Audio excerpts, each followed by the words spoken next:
In the early 16th century, Central Europe looked like a shield raised against the rising storm from the east. On that shield, Hungary was the broad, exposed center.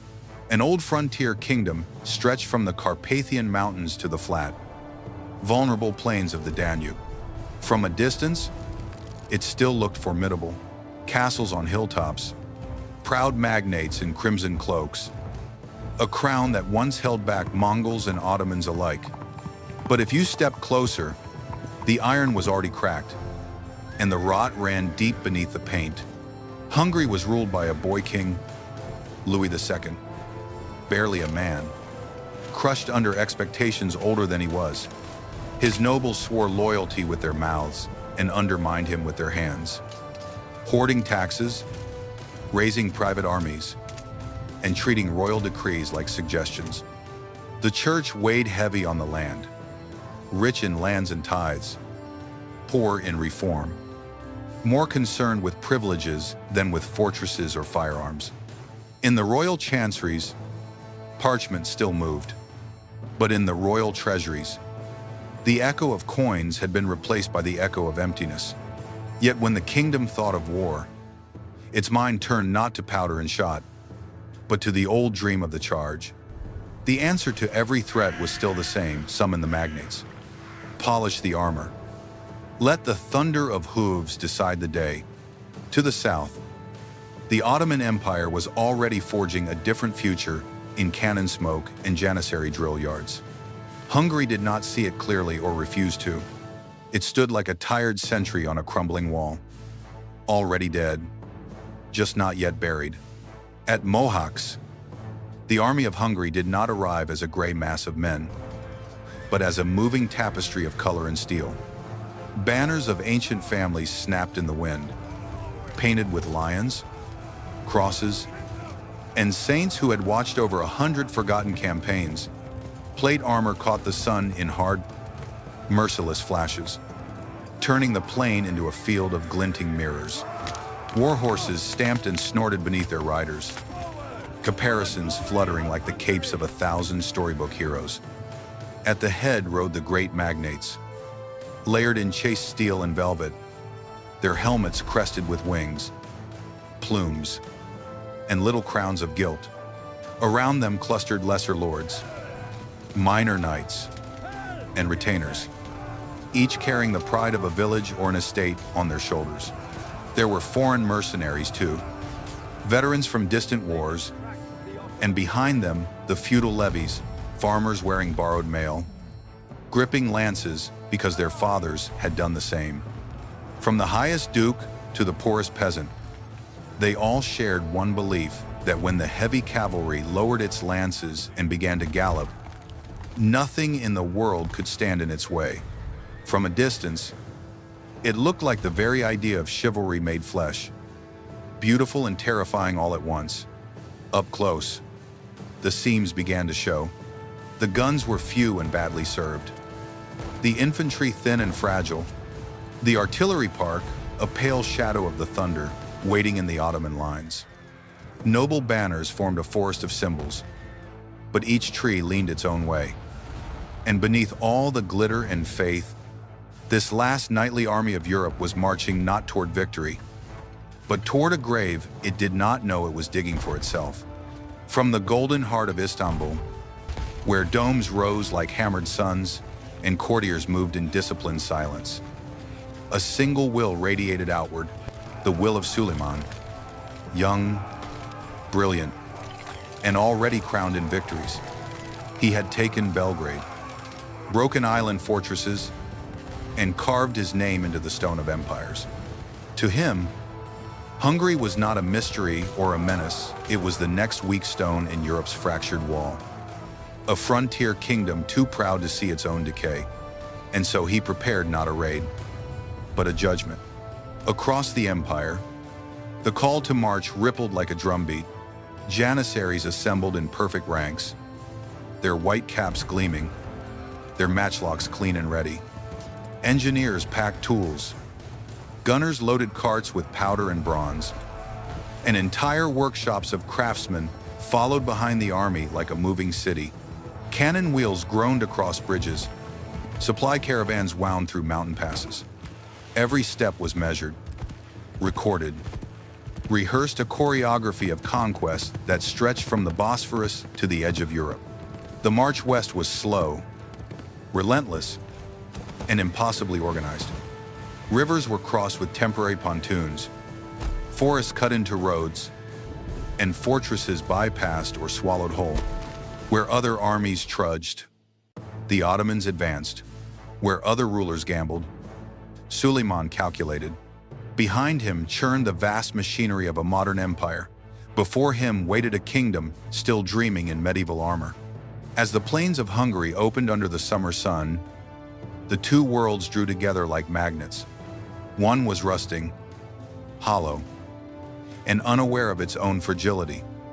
The other moved with the certainty of gunpowder and empire. Mohács was no longer a possibility, it was an approaching collision. A moment history had already chosen. Centuries later, the plain of Mohács still feels deceptively harmless. A wide, open bowl of earth under a low Hungarian sky, dipping gently toward the south where the Ottoman columns would appear. The ground falls away in a soft slope and then flattens, broken only by shallow gullies and patches of marsh where rainwater lingers. To one side, the Danube and its tributaries curl like dull blades, offering no real shelter, only places to drown. Here, the Hungarian leaders chose to stand.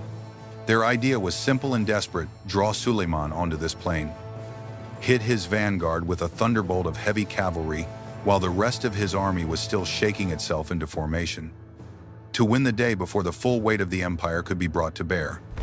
So they spread their forces across the open ground, banners aligned in a proud, thin line facing the south.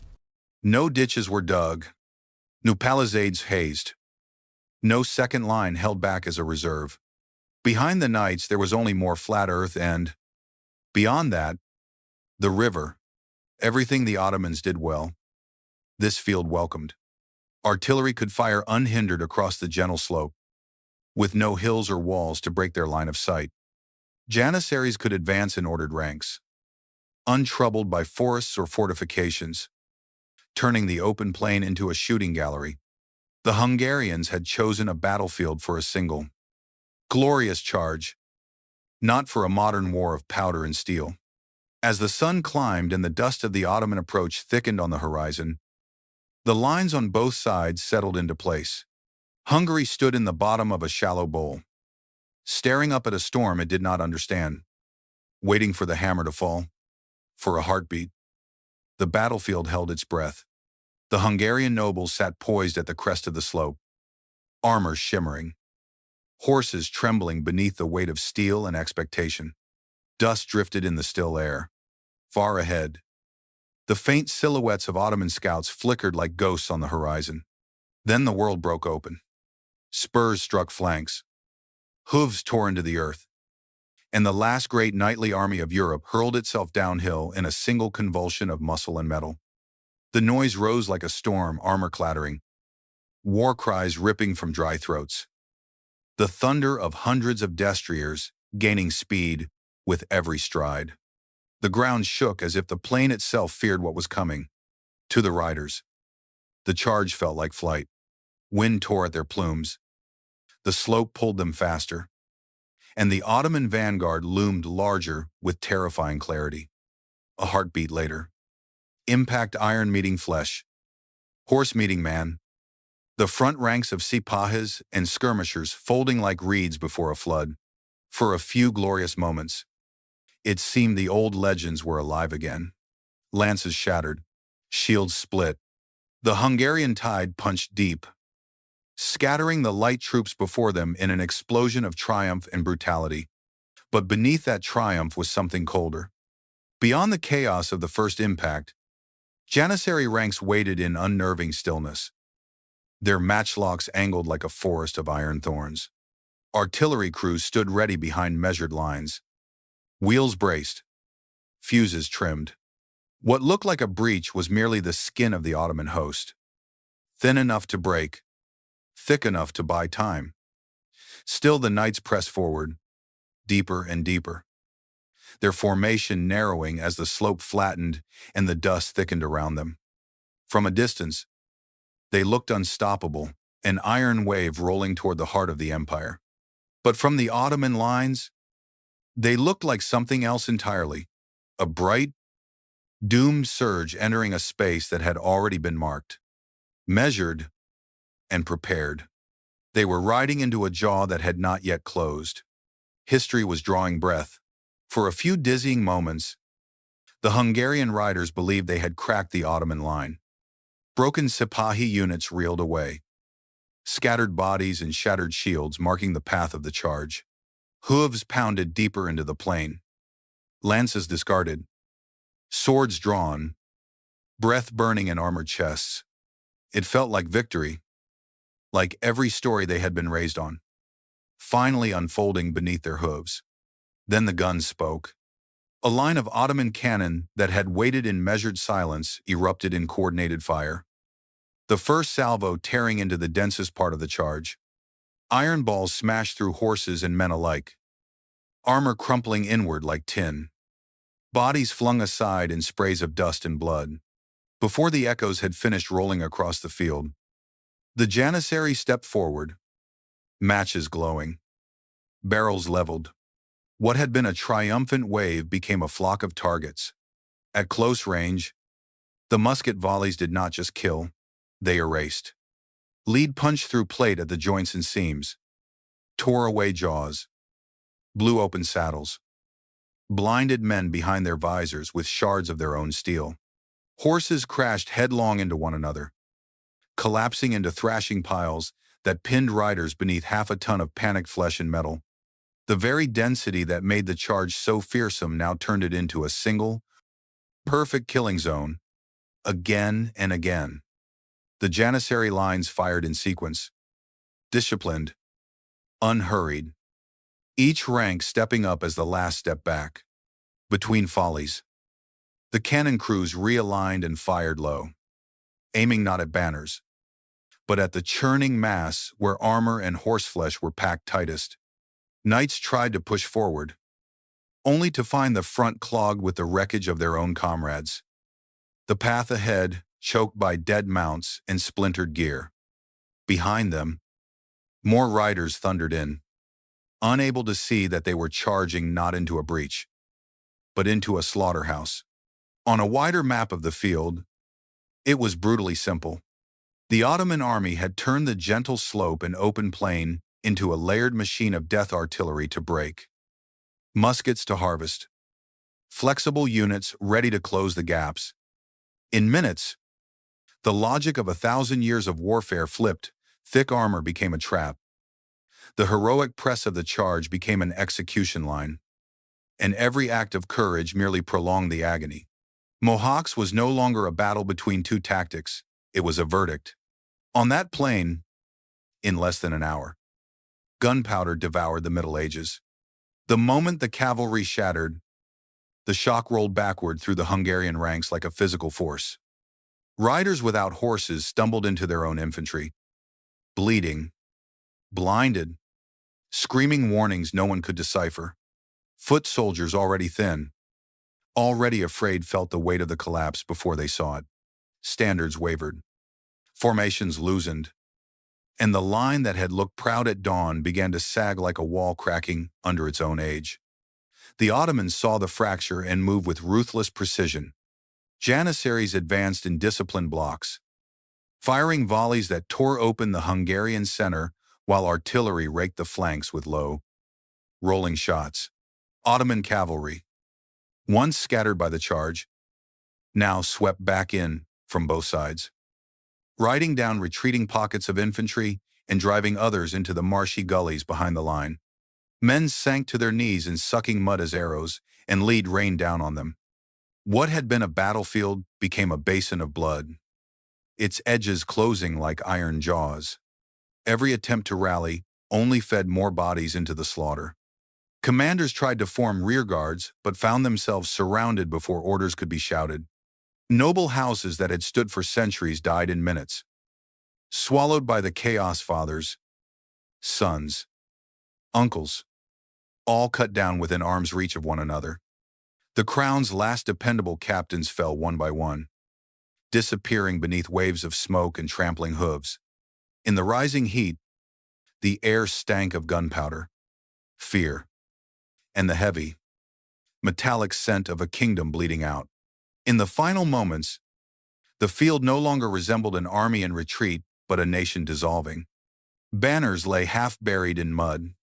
Horses sprawled like toppled statues. The survivors no longer fought together but clawed their way toward ravines and streams, only to drown or be ridden down. 90 minutes after the first cannon fired, the plain of Mohács was quiet again. Quiet in the way a graveyard is quiet.